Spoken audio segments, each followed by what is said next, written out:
Good morning. If everybody's here, we'll go ahead and get started. So first of all, I want to thank everybody for being here this morning as we talk about security that will take place for the next 3 days for our Pride event here in the city of St. Petersburg. So we'll be celebrating the 20th anniversary for the Pride event here in the city of St. Petersburg. So I just want everybody to know that for this event, it will be safe. It will be safe because of law enforcement and because of the good community that's going to be out there supporting us. So basically, the room that you're in right now is our Emergency Operations Center. It will go active tomorrow. During that period of time, we will have not only our state, local, and federal partners, law enforcement partners in this room, but we'll also have the fire department in this room, so just in case there's some type of medical emergency that needs to be addressed. What I'm going to do right now is address the 3-day event, what's going to happen on every day. Then for that, I'll open it up for any questions. Also this morning I have with me here is Ms. Tiffany Freisberg. She is the president of Pride. So you can also ask her any questions if you like. Again, this is a 3-day event.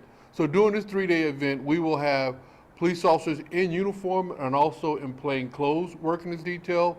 We will have additional cameras that will be mounted along the parade route, also during the concert for this event. And we'll also be receiving intelligence report from the area intelligence units. As of right now, there is no threats for the 3-day event, but again, we will continue to monitor any intel that comes in or any tips that we get. So tomorrow, starting Friday, we will have our first concert. That will be at the pier. That will last for a couple of hours. So again, people that are attending this concert, we're going to ask you one thing. If you see something, say something, whether you can call 911 or text it in. If you see something suspicious, please don't be that person that said, oh, I should have called that in. Oh, I thought that. Call it in. You're not really bothering us. We want to make sure that everyone is safe for this event. So that's Friday. Saturday event is our biggest event, is the parade. We will start blocking the streets off Saturday morning. The most important thing we wanted to tell everybody is that 2 o'clock, all vehicle traffic on the pier will be closed. So if you have your vehicle on the pier, please remove it from the pier before 2 o'clock, because after that you will not be able to take your vehicle off the pier until the Pride event is over with. There will be foot traffic to the pier in the break and parade, but the vehicles will not be allowed off the pier, and of course vehicles will not be allowed onto the pier.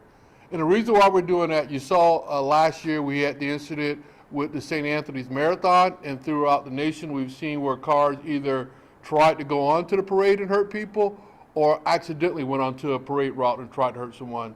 So we want to make sure the participants in the parade are safe, and we also want to make sure the people that are watching the parade that are safe. So again, if you have a vehicle at 2 o'clock and is parked on the pier, it will stay there on the pier until the parade is over. So that's our Saturday event. And then to end it on Sunday, we will have street closure on Central Avenue. It'll be closed from 22nd Street to 31st Street. And again, for that, it just allows people to enjoy that afternoon. And again, the key thing is safety. This is a safe event. It's been happening for 20 years. We want to continue to make sure it's safe. And the only way we're going to do that is also, again, by having our community support, that if you see something, say something, do something. We have lots of law enforcement out there in uniform and also in plain clothes. And again, we also have our state, federal, and local partners participating in this. So with that, I'll call Ms. Tiffany over just in case you have any questions for her, and then I'll come back. Ms. Freisberg? Thank you. Hi, everyone. We're really grateful to St. Pete Police Department for all of your support and for allowing us to create an event that's a safe space, both for people to be themselves, but also to actually be physically spaced. We're very, very grateful to you. Thank you. So with that, I'll open up for any questions for this 3-day event that we're having. Can you talk about the zero tolerance for people that may be coming here to start trouble? You said there's no threats, but what's the message that you want to send to people that may want to come here and start, create problems? So again, everybody has the right to their First Amendment. We'll make sure we have our free speech zone set up. But again, if you cause a disturbance, we're going to make sure we end it right then and there. We have a free speech zone, so you're allowed to go to that zone and speak very freely. But again, if you're going to cause a disturbance where you're disorderly or you're causing some type of disturbance, a fight or anything, we will take you to jail, period. How close is the freedom of speech zone to the actual route? It will be, On the parade route? it will be along the parade route, just because of that, so they have a right to that for the free speech zone. And then also during the street closure, there will also be a free speech zone along that route also. Chief, can you talk about the number of people we're expecting this year? I mean, it's been down for the last couple of years because of the pandemic. I mean, now we're back. Well, I think it's different. We'll say we're going to do our average. Everybody's back out again, so about 100,000 people over the next 3 days. So if you look at it, we have that same amount for the Grand Prix. So that's what we're going to look at. About 100,000 people for the next 3 days that's going to be visiting our city that are going to be participating in the Pride event. Can you talk about the resources and manpower that you put to this event? So first of all, everyone's days off has been canceled. So if you're on vacation, you have to come back. It's all hands on deck. We're very fortunate to have like I said, our local, state, and federal partners that will be in this room also, the FBI. Try to think, we just got so many people in this room here, and again, along with the fire department that will be here. We'll have our own dispatchers, so we can monitor exactly what's going on and just listen in to calls. So there's a lot of resources that are being put into this event. We'll have the officers in uniform. We'll have detectives that'll be out there monitoring the crowd, making sure there's no disturbance that we can send the resources to make sure we can take care of any issues that we're having at that time. How many crews or are you aware of how many people will actually be out there, police officers kind of surveying everything around the parade? I know how many people are out there. I won't be telling you. So hopefully you'll see the uniform also. You can count them. If you see the detectives, then we're doing a terrible job. But again, it's all hands on deck. So this department has over 565 sworn. So again, we cancel vacation and we cancel time off for this. Chief, this is pretty rare, but in Idaho, there was that incident involving what appeared to be like a white supremacist group trying to incite a riot at a Pride event. Any threats of that so far here, or your thoughts on that? We have not seen any threats like that. Again, we have our partners, our law enforcement partners that are monitoring that. So we have that issue. We'll be ready to address that issue. And again, if someone sees something just like there, someone called it in.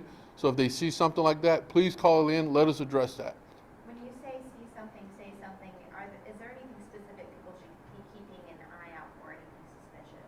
The key thing is suspicious. If it doesn't look right to you, don't say, oh, you know what, I'm not sure. Call it in, let us assess what it is.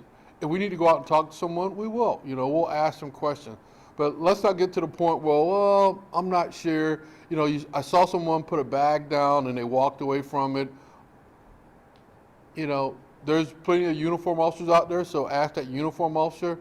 If you don't see a uniform officer, again, you can dial 911 or you can use our tips line, tips 411, and just let us know. And Chief Holloway, are you also referring to if anyone sees any online threats? Like remember in early June, the Canadian teenager who was threatening the West Palm Beach Pride Parade, he was online with a gun, and he was making anti-LGBTQ statements, and they arrested him all the way up there, and he was saying he was going to come down there and a mass shooting. So if you see, thank you for that question. So if you see anything like that, if you see it online, someone putting something on Facebook, send it to us so we can look at it, so we can have our partners go out, our law enforcement partners go out and investigate that. Again, no tolerance for this, okay? People have a right to express their opinion. We got a place for that. But again, if you try to cause a disturbance here and you go outside the law, we will deal with that issue. Chief, sorry. We see a lot of surveillance cameras around here. How many are there, and are there going to be officers monitoring this? So right now, you see the cameras that are up in the city that are up right now. We will bring out our Sky Tower trailer, which has cameras on it, and then we'll be bringing out portable trailers that has cameras on it. So I could tell you somewhere between 40 to 75 cameras that'll be out there working, maybe more. And Chief, sorry, I came in a little late. I don't know who said this or not, but does that include the drone footage that you all have? We will not have a drone up in flying, but again, we have our cameras that are throughout the city. We have cameras on our trailers that we'll put out.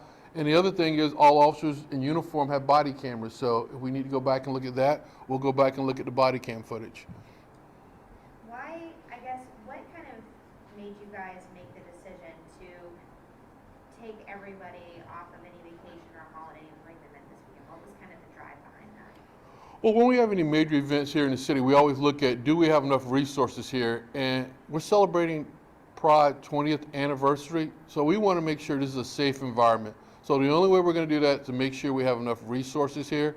I'd rather have more than enough than not enough and trying to figure out what do we need to do. So that's what our staff came up with, that everyone that could work, that will be working this event, but we also have to handle calls throughout the city. So we have a 3-day event and we still have our regular 911 calls coming in.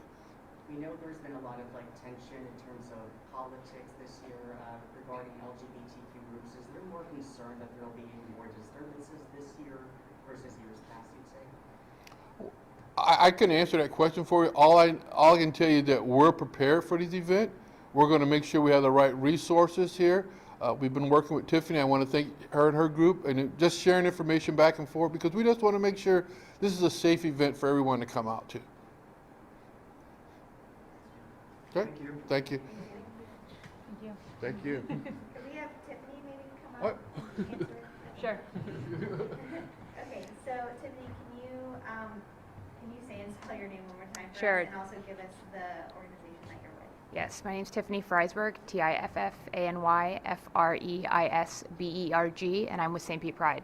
Perfect. So tell me a little bit about how important this is that, St. Pete Police, they're out here gearing up and making sure that this is such a safe event.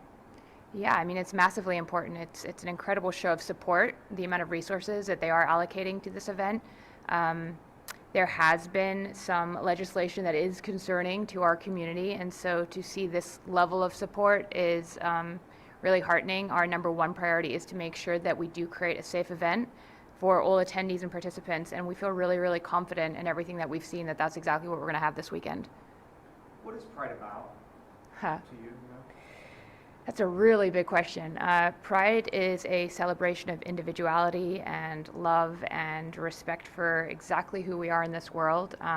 The first Pride was a riot led by Black and brown trans women, which I think is often forgotten.